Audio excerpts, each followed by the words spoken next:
මේ ඔබ දකින්නේ පිළිමගයක්. එතකොට අනුරාධපුර යුගයේ අවසාන අවධියට ආසියාවේ දකුණු ආසියාවේ දීර්ඝතම ඉතිහාසයක් තියෙනවා අපේ අනුරාධපුර අවධියට. එතකොට අනුරාධපුරයේ අවසාන අවධියට අවසාන කාලයට අයිති පිළිමගයක් තමයි මේ ඔබ දකින්නේ.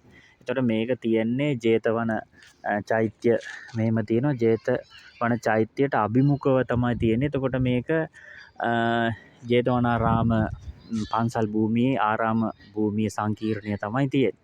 එතකොට මෙතන මේ තියෙන බුදු පිළිමගේ ගත්තට පස්සේ මේක ගෙඩිගේ සම්ප්‍රදායට අයිති. මේකේ උළුවස්ස බලන්න අඩි කීයක් උසද කියලා. එතකොට සාමාන්‍යයෙන් මේ උළුවස්සේ විදිහට ගත්තාම ඒ වගේම අර චෛත්‍ය ඇතුලේ තියෙන මේ බුදුගේ ඇතුලේ කෙළවරේ චෛත්‍යයක් තියෙනවා. එතකොට මේ චෛත්‍ය විදිහට ගත්තාම මේකේ අපිට දකින්න පුළුවන් විශාල බුදු පිළිමයක් තිබ්බා කියන එක පුරාවිද්‍යාව අනුව කියනවා. තියෙන්න පුළුවන් කියන එක සැකයක් තියෙනවා. ඒ වගේම මේකේ ලක්ෂණ කියනවා ගිනිගෙන දැවිච්ච එකක් මේ කාලෙකදී. එතකොට මේ බුදුගේ තියෙන විශේෂත්වයන් රාශියක් තියෙන එකක් තමයි ගෙඩිගේ සම්ප්‍රදායට අයිති. ගෙඩිගේ සම්ප්‍රදායක් කියලා කියන්නේ වහලෙම සියල්ලම වැහෙනවා ගඩොලින්. ඊළඟට එන වහලයක් කියලා එකක් නැහැ. ගඩොල් වලින් තමයි ඒක උළු වහලක් නෙමෙයි මොනවා හරි එහෙම එකක් නෙමෙයි. ගඩොල් වලින් වහන්නේ. ඊට අමතරව මේ බිත්තිම නැගලා යනවා උඩට ගෙඩියක් මේ වහලක් වගේ මෙහෙම එනවා. නාලන්දා ගෙඩිගේ කියලා ගහලා බලපුවාම ඉන්ටර්නෙට් එකේ ඔන්න එනවා. ඒකෙන් බලා ගන්න පුළුවන් ගෙඩිගේ සම්ප්‍රදාය කොයි වගේද කියලා. ඒතර මේ පිළිම ගෙවල් හදන එක එහෙම නැත්නම් පටිමා ගර හදද්දී මේ හෙළ කලාකරුවා පාවිච්චි කරා කිහිපයක් ක්‍රම. එකක් තමයි මේ පාසාද ක්‍රමය. පාසාද ක්‍රමය කියලා කියන්නේ තට්ටු දෙකක්. ඒක අර විශාකා මහෝපාසිකාව දුන්න පූර්වාරාමේ විදිහ තමයි ඒකේ ප්‍රාසාදයක් එතුමිය හැදුවා. ඒක අනුව තමයි යමින් කලාකරුවා ඒ ප්‍රාසාද හැදුවේ. එතකොට මේ ප්‍රාසාද ක්‍රමෙත් අපේ තියෙනවා තැනක දෙකක වගේ තියෙන්නේ. එතකොට නමුත් මේ ගෙඩිගේ සම්ප්‍රදාය ඊළඟට අවසානට අපිට ටැම්පිට සම්ප්‍රදායක් දකින්න පුළුවන්. එතකොට දැන් මෙතන තියෙන විශේෂත්වය අනිත් එක මේක දැන් ගඩොලින්මයි හදලා තියෙන්නේ. ඊළඟට මේ උළුවස්සේ විශාලත්වය. උළුවස්ස මේ වගේ විශාල උළුවස්සක් අපිට දකින්න හම්බෙන්නේ නැහැ සමහර තැන්වල. ඒ සාමාන්‍ය උළුවස්ස තියෙන්නේ. දැන් මේක පස්සේ කාලෙක කැඩිලා ඒක ඊට පස්සේ හදලා තියෙන පුරාවිද්‍යාවකින්. ඉතින් කොහොම වුණත් බුදුගේ ඇතුළ ගත්තට පස්සේ විශාල බුදුගයක් අපිට දකින්න පුළුවන්. ඒක කොටස් කීපයකට බුදුගේ නිර්මාණය කරලා තියෙනවා. එතකොට මේකේ අන්තරාලය කියන්නේ ඊළඟ විශේෂත්වය තමයි අන්තරාලය. අන්තරාලය කියන්නේ මෙන්න මේ මැද කොටස, කොරිඩෝ එක. මැද කොටස. එතකොට මේ මැද කොටස නිර්මාණය කරලා මේකේ තියෙනවා.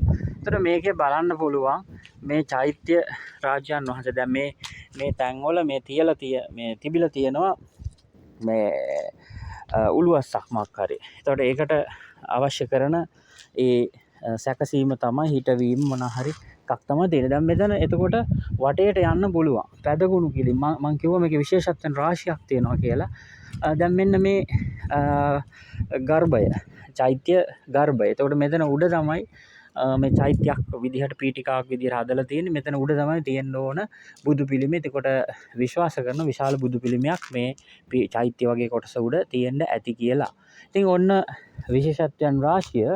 එතකොට දැන් අපිට බුදු පිළිම සම්ප්‍රදායක් තිබ්බා පැදකුණු කරලා වඳින. දැනුත් පන්සල් වල මේක තියෙනවා. මේ පන්සල් වල වඳිනවා වටේට ගිහිල්ලා.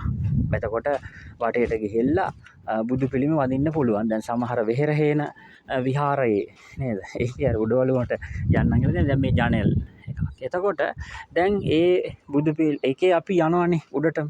අන්න ඒ වගේ දැන් මේකේ බලන්න සෑහෙන ඉඩක් තියෙනවා. මේ 3-4 දිනකට උනත් යන්න පුළුවන්. බලන්න දැන් ඉස්සර මේක සාමාන්‍ය මේ වගේ දේවල් මිනිස්සු අද වගේම කරලා තියෙනවා. ඉතින් ඒක තමයි විශේෂත්වය. ඉතින් මේ එකක පළල බලන්න ඉහළටම මේ ගල් බැම්ම අරගෙන ගිහිල්ලා එතනින් එහා පැත්තට නංවන්න අර උඩින් සම්බන්ධ කරන්න තරම් අවශ්‍ය වෙන නිසා ඒකේ යට ප්‍රමාණය වැඩි කරලා තියෙනවා. මොකද ඉහළටම ගිහිල්ලා වහල දක්වා ඒක නංවන්න ඕන හින්දා. හරි මෙන්න මෙතන තියෙනවා මේ ගල් උළුවස්සක් අර වගේම හරිම අලංකාරයි. ඒ වගේම ඒක ඒ තාක්ෂණය අපිට කියන්න පුළුවන් අද විතරක් නෙවෙයි ඔන්න ඒ කාලේ සාමාන්‍යයෙන් ඒ උළුවස්ස කියන එක තියෙනවා. ඉතින් මෙන්න මේක තමයි කියන්න පුළුවන්. දැන් ඔය වගේ පැදකුණු කරන්න පුළුවන්. පැදකුණු කරන කියන්නේ දකුණු අත හිටින විදිහට ඒ චෛත්‍යයට බෝධියට ඒ වගේම බුදු පිළියට දැන් බුදු මෙතන බුදු පිළිමයට එතකොට ඒ විදිහට වටේට යන එක තමයි අපි පැදකුණු කරනවා කියන්නේ. ඉතින් ඒක තමයි තියෙන්නේ. දැන් මෙතන සෑහෙන ඉඩක් තියෙනවා බුදුගේ ඉස්සරහ කොටසේ. අද වගේම තමයි. අද කාලේ බුදුගයක් වගේමයි. ඉතින් ඊට වඩා හරිම ශ්‍රේෂ්ඨ විදිහට හදලා තියෙනවා. ඒ කාලෙදි වෙච්ච මෙටීරියල්ස් අමුද්‍රව්‍ය තමයි පාවිච්චි කරන්නේ. ඉතින් වෙන අමුද්‍රව්‍ය එකක් නැහැ. ඒ අමුද්‍රව්‍ය තමයි පාවිච්චි කරන්නේ. ඉතින් ඒ පාවිච්චි කිරීම කරලා තියෙන අපි මේවා රැකගත යුතුයි අනිවාර්යයෙන්ම. අපි මේ වගේ අවස්ථාවකින් නැවතත් මුණ ගැහෙමු.